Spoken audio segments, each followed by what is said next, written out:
not know much about the universal laws or hermetic principles, as they're also called. That's because they're not taught in classrooms and they're not printed in textbooks. It's not because they aren't important or scientifically valid. It's because knowing the principles upon which everything in the universe is based can be incredibly powerful, an incredibly powerful tool for control over people who don't possess the knowledge. As I go over each one, I'll provide an explanation of how these laws are used as a weapon against the uninitiated. The first law is mentalism.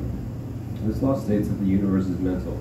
This doesn't mean the universe needs Zyprexa. It means that everything that exists was born as a thought.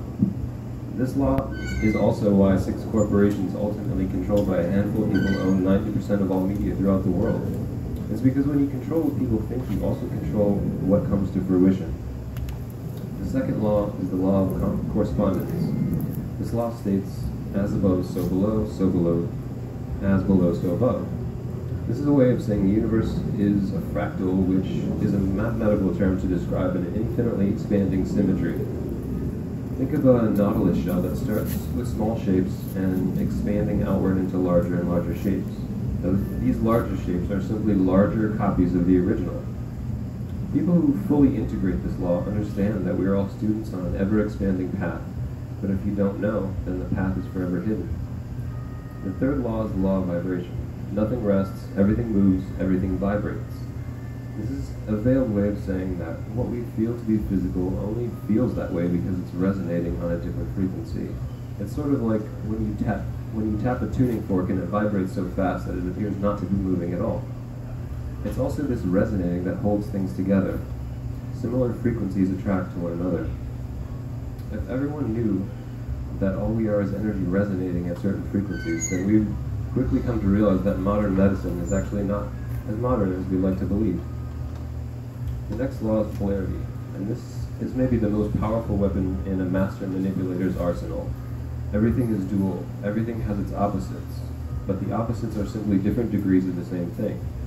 Powerful manipulators are not polarized. They don't care which side wins the argument, because no matter which side wins, they ultimately win, because they started the fight in the first place. It's like gun control. It's not a real issue, it's simply a distraction. The real issue is why people are killing each other in the first place, which is rooted in an issue that will probably never get much serious attention, which is the growing gap between the rich and the poor. Our country is perfectly polarized, and so we are blind and helpless because we haven't been taught these underlying principles that are used against us every day. The next law is gender. This states that everything has its masculine and feminine. Gender manifests on all planes.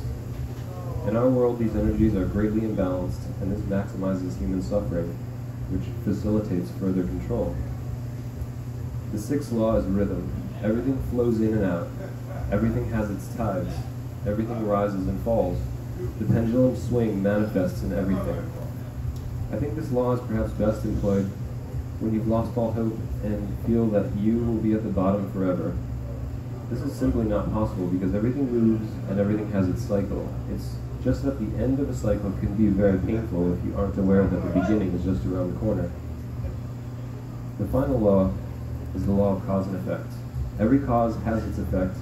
Every effect has its cause. Chance is but a name for a law not recognized. When you believe things just happen, you become powerless. When you understand that everything that happens is the effect of something else, you can start to make sense of the world around you. And that is really the point of these laws, to help us understand that we have power. We just need to be reminded of it.